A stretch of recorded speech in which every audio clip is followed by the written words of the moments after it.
Good day and welcome to another episode of The Couch Coach. I'm your host, Fazil Jacobs. Before I introduce my guests for today, I'd like to read a little something to you that I received this morning all the way from the UK. And it goes around the boys that went over to the UK from Hanover Park, Fishrite Hanover Park Cricket Club.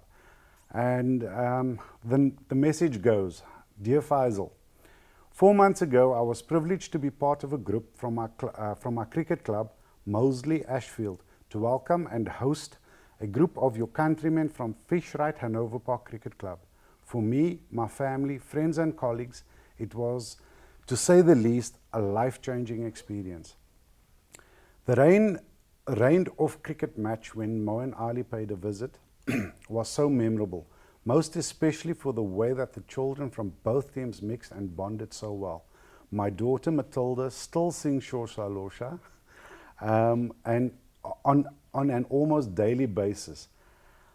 A sure reminder to us all that we are all the same, no matter where we come from or what our circumstances. Recently, with my form group at school, we were discussing heroes.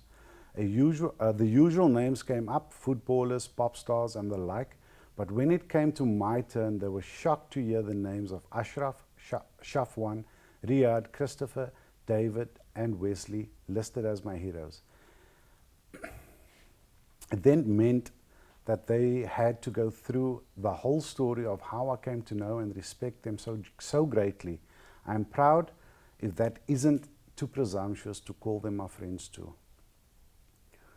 What those amazing people from Fishrite Hanover Park Cricket Club achieved and the hope and opportunity that they gave those children cannot be measured in normal ways. That it is why it was so humbling and life-changing experience for me. I think of them with great affection and admiration every day and pray that they achieve in touring England in the summer has been the start of something better for the community of Hanover Park. I long for the day when I can pay a return visit, hopefully with the kids from Moseley Ashfield, and renew our friendship. Regards, Robert Green. This to me hits you straight in the feels, and I think it was also a lesson for me in that as much as this was about getting the kids onto the show to help them reach the UK, I had no idea the impact that it would have on their hosts, so to speak. And it goes to show, and our country has a rich history of how sport, we go back again to 95, we go back to this year's World Cup, where sport has done so much for this country. But this note for me also shows how much sport can bring people together from different cultures, different countries, and create relationships and bonds. And with that being said, and without getting too soppy in this, I'd like to welcome guests Joy Cupido and son Adam. And Adam has also got an opportunity to go overseas and travel, and this time it's for soccer. So before we get into you, Adam, let's start with Mom Joy. Welcome to the show and thank you so much for joining us. Thank you so much for having us. Joy, Adam's a soccer player. Yes. How did he get into this? How long has he been going? Sure. How did Adam get into soccer? I think it was 6 months when his first ball was bought, and he absolutely loved playing with it. But from the age of, I think it was 6, he took to soccer like, he absolutely loved being on the field. He loved running and playing with his teammates on the field, and it was just a natural thing, for him. And that's really where the passion started. You could see, it was always the focus on the field. I'd always shout to him, "Come on, Adam, smile!" But that focus and that face of determination was always there. So he loved it from the first day. From the first day. Yeah. And Adam, what about soccer is so cool? It's just that I love the passion of the fans and the focus, as my mom said, on the field. That you need to just tone all of the shouting from the parents and all the other people out of your head. You just need to focus on what's there to do, and that's to win the game. That's to win the game. Who's your biggest soccer hero? Lionel Messi. Messi. Okay. Yeah, because he inspired me to become the player that I am in terms of dribbling, technique, free kick ability. Yeah, Okay, cool. Sounds like you got a deep love for this game. I really do. It's awesome. And you've been playing since 6 years old. 6 years old. Yes. You play club and school, I believe? I do. Okay, and those clubs and school is? I play for Registal, and my school is Pioneers Primary. Okay. And what position is it that you play? I play central midfielder, but my coaches like to play me in the centre back role. Okay. What's your fondest memory of playing? Probably my very first Registal club tournament final, where we played against Tramway and we won 2-1. Okay. I scored 2 goals in that game, Wow. and with my right foot, my arguably weaker foot. Okay, so you're a lefty. Yeah, and it was very memorable because after the game, the emotions just, I'm not going to say went over my head, but I was very happy that it was my first cup final Okay. that I had to play in. So yeah, it was And really, you played a big role in bringing that cup home, so to Yeah. speak. That's awesome. Joy, so Adam has this opportunity, and it's what we're here to chat about. Yeah. So tell us more about this. So, firstly, he participated in trials, and with that trials, the selection came. And you know, Adam's always spoken about wanting to play overseas. But you know, in our heads, it's like, okay, so once school is done, and you know the norm, you do school, you do varsity, and then you go kind and of see. So with the trials, we thought, okay, fine. Well, this is a great opportunity. Just go for it. And with the selection, it was then said, well, it will be an international tournament. And I thought, sure, that's his dream is coming a lot sooner than everyone had expected, because Adam's focus in terms of, I mean, if you were to ask him what he wants to do, you know, like after school and whatever, he'd say, oh, I want to be a commentator, but I first want to play soccer at an international level, you know, like overseas, the way we always say it. And I thought, oh, wow, what a stepping stone for him. So yes, the opportunity arose, and we thought, well, with so much fundraising that we have to do, you know, let us just focus on, leave the fundraising for now, and just see, are we able to give him that opportunity, but does he want it, you know, before we even dive into the fundraising. And of course, that was like a no-brainer. Hands down. So, so when he, you know, showed like interest, we thought, well, let's dive into the fundraising part of it. Yeah. And what tournament is this that So there are 2 tournaments that the team will be participating in. The first tournament will be the Dubai Cup. Okay. So, and the second tournament would be the Manchester Cup. So they leave for Dubai on the 1st of April, 2020.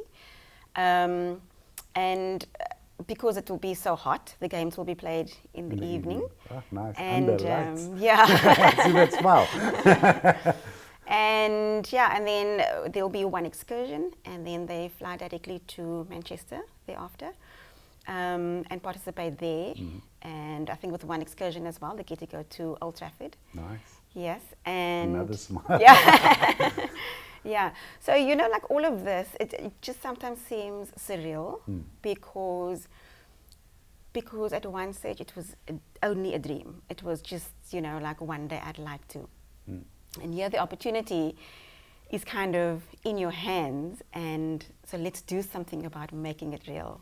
Okay, so before we come into this fundraising, Yeah. Adam, tell us about the trials that you went to. What was involved? How long did it take?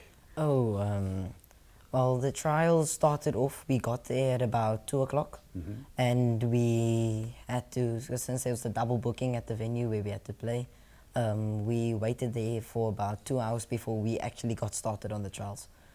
And as the trials started, the rain just came pouring down, and it was very, very wet. A lot of slipping and sliding here and there, but it was fun nonetheless. Okay. A lot of boys were there. About how many kids were there? I would say about 100 to 150 Okay. kids there. And yeah, it was each player got to play in a game, 11-a-side game. And it was fun, very fun playing with my friends that went there with me from my school and getting to meet other people from other schools. Okay. And when did the trials take place? They took place in June. In June. Yes. Okay. So we've got to take a bit of a break, pay some bills, and when we come back, we'd like to chat more about the fundraising that is required, how much is needed, and a little bit more about this trip. For now, please stay tuned, enjoy the commercials. We'll be with you shortly.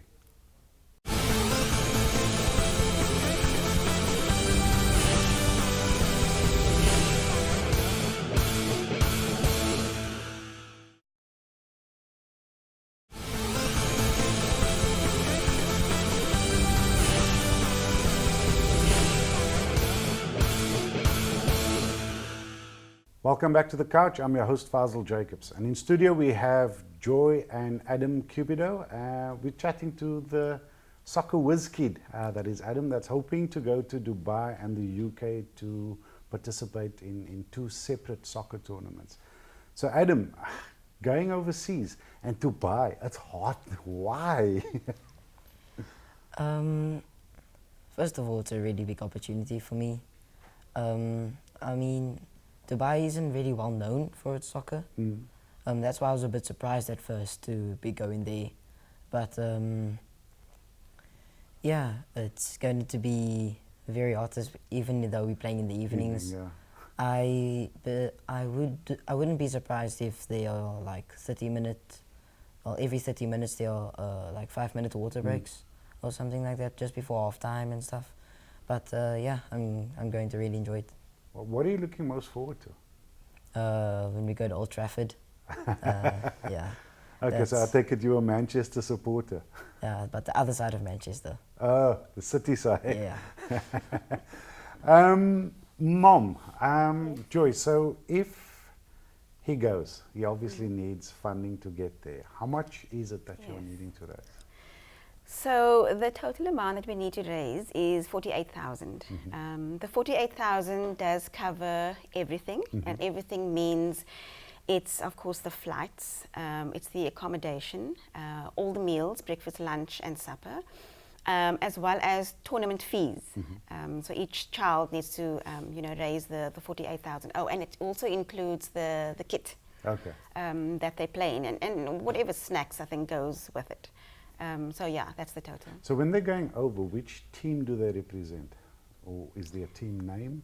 So it's the Central District team, because it's associated with the South African Football Association, Schools Football Association, SASFA. They'll be playing under that banner. Okay. Yeah. So it's all, so it's mostly going to be other schools that they're playing against? There are, yes. So all the kids, of course, in the same age group from different schools. Okay, Yeah. all across the world. Any idea how many teams is going to be there, Adam? I have no idea. No idea. No idea. Adam and Joy, so fundraising, what are you doing to raise the funds that's needed to go? Okay, so we started off with selling cupcakes. That worked very well because we needed a kitty. Yeah. So my colleague Rushana, she made like a batch of cupcakes, and I was very surprised how well that actually went, to be very honest. So we started off with that. We also made chicken burgers, and we recently, just yesterday in fact, ran a tuck shop where we sold, of course, the sweets, chocolates, and that sort of thing, and boerewors rolls as well. And also embarking on a jazz evening, so perhaps next year we're doing that. And we also have a raffle that we've done. Everyone wants to win something, and so there's a raffle that people have contributed to. And the other thing which just went live not too long ago was the Back a Buddy campaign. Okay. Yeah. So the Back a Buddy page, it's right up here. Please see how you can support. So if I may, how much have you raised thus far, or how much are you short? So to date, we've raised about 10,000 Okay. because of the payment plan that we are, I suppose, mandated. You know, so every month we have to pay X amount, and to date we've managed to pay that amount. Actually, it's not 10,000; it's 15,000. Oh, well done. That we've raised so far. So yeah, needing the balance of that. Now, Adam, I'd like to put you on the spot here, and it's something, and I'm going to give you a couple of moments to think about it, and then I'm going to come back to your mom. But I usually ask our guests, especially the kids that come on, for a message to go out to the viewers out there, especially the children watching. Joy, to you, I mean, we hear about it in our communities, about the challenges that are faced there, the drugs, the gangsterism, the violence, you hear about the killings and that. In your view, what role does sport play in the children's lives out there? Yeah. You know, for me, life lessons are learned on the sports field. So the life lessons that I can even see in both my boys is that they learn discipline on the sports field. They learn camaraderie on the sports field. They learn to be mindful of others. You know, teamwork does that for you. So it's not just you in isolation. It's I need to look out for my team member, and especially in soccer, you know, the outcome or the goal is to score a goal, and you know, and to win. You know, we don't want to play for second place, but it's the journey to get to that goal that I feel that teaches children to persevere. You know, so for me, that perseverance and that resilience is very important. So irrespective of the circumstances that you come from, your backgrounds, that for me, those are life lessons that you're going to learn on the sports field. Sure, that's I couldn't agree with you more. Very, very, very well said. And while he's still thinking over there, you mentioned that there's a jazz evening coming up. Yes. Is there anything else that you have in the pipeline? And why, in your view, is it so important to do all of this hard work, the grunt work? Because this is more than him just running up and down on a soccer field and going to practice and so forth. There's a lot of hard work in getting him there. So what have you got lined up, and why all the effort?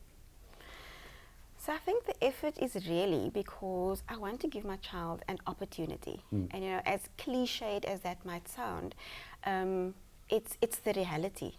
And I think of, I'm going to say back in the day, but opportunities weren't always around, you know. So I think that at the age that Adam is at, and at the stage where our country is at, opportunities are coming up, and I think that it's important to grab that opportunity.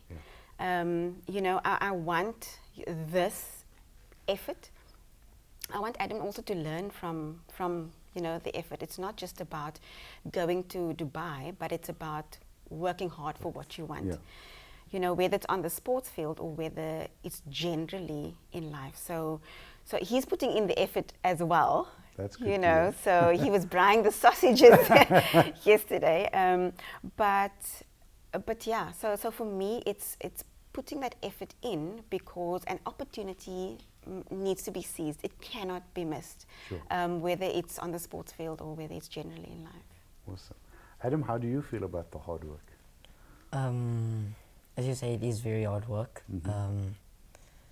But I think that it'll be very worth it to really get all the funds together and putting all the hard work into the selling of the stuff and the jazz evening that's coming up.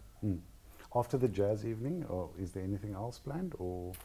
So by the time the jazz evening happens, that will be the last payment. Okay. You know, because it's in Feb with the last. Time, So we have time frames to do it within. And when is the cutoff for you? The cutoff is the 28th of Feb. Okay. Yeah. So we're planning to do jazz evening in Feb, cutting it really fine. But yeah, but we believe we're going to get there. No, for sure. Yeah. Adam, so your message out there to the kids? Well, really, I would just tell them that you have to work hard, persevere in what you want to do. If you believe in yourself, and if you know that you can get there, and you have confidence and self-esteem is high, then you can achieve what you want to achieve. You gotta have an end goal, a dream that you want to achieve. If you want to go and achieve it, you can go and achieve it, but there will be some rocky patches along the way. You will stumble, but it's how you pick yourself up and how you learn from those mistakes, and how you contribute to yourself and add to your game in those rocky patches. And yeah. That's very deep for a young man. Well done. So after after school, shall I say, what is it? Your mom mentioned you want to be a sports commentator. You're obviously going over with aspirations of hopefully being spotted by a club. Tell us more about your dreams there. Well, my dream would be to play for the club that I support right now, which is Manchester City. But I would definitely settle for a smaller team in England. Whether it's a League 2 team, a League 1 team, Championship, it doesn't matter. As long as I get the opportunity to represent a club, football, represent club, and just do what you love doing. Yeah, just play soccer. Okay, and after soccer, journalist. Yeah, I would like to become a journalist as commentator. Yeah. Okay, and may I ask why a journalist or a commentator? Well, it's because that I watch a lot of the journalism that's going on before, like the pre-match build-up and post-match interviews and stuff like that. I get very interested in what they have to say and how they say it. Yeah, it's just I would like to be in that position and to see how well they answer questions, and yeah. Oh, awesome. We've got a future couch coach here. Guys, I want to thank you so much for taking the time out to come onto the show, telling this amazing story. Joy, I'm going to put you on the spot as well, the same way I did to Adam there. But as a parent, a message out there for the parents. Firstly, I do want to say, as a parent, is to listen to what your child wants. I think that if the questions weren't asked, like, so Adam, tell me what you want to do, when you grow up, which is a very normal question, and he's always said, I want to be a commentator. So if I brushed that aside, I don't think that we could be here. So to listen to what your children want to do and not to shun them because it's not a normal career that they want to pursue. And also, like I said before, it's about opportunities that need to be grabbed with both hands. And I want to say to parents that do it. It's you might be feeling like I have no idea how this is going to pan out. But do it. Ask people to help. Something a lot of people don't like doing is asking for help. No, yeah, it's asking for help. So I really want to encourage parents to look at what their children are good at, to hone those skills, and to encourage your children also. Whether it's within the home or whether it's shouting on the soccer field. That encouragement is very important from a parent's side. Perspective. Yeah. Having your mom in your corner this way, what does it mean to you? I really appreciate all of the hard work that she's put into the fundraising and to get me to the games, and always been available for when I need her, and I really appreciated that she's put all of this effort for me just to have an opportunity to go overseas, and yeah. And being away, how long will you be away for? I'll be away for 2 weeks. Yeah, from the 1st of April. What's the thing you're going to miss most? My Mom's parents. cooking. Probably my parents, yeah. Again, I want to thank you both so much for coming to share this story. All the best with the fundraising. And please keep in touch with us and let us know how it's going, how the tournament has been. And hopefully you can come back and tell us and bring us loads of pics and video clips of you playing in, at Old Trafford, at Old Trafford, and playing in what hopes to be a career for you over there. To the viewers out there, again, and if we go back to the letter I received this morning, and stories such as this, it's very important that we give our children an opportunity. Sometimes, in some instances, we may not have had those opportunities, and they are coming up now. It takes a lot of hard work, it takes a lot of effort, and it's not just from the parent side, it comes from the children as well. But if you can dream it, if you can believe in it, you can surely achieve it. Thank you so much for watching. We hope to see you again next week.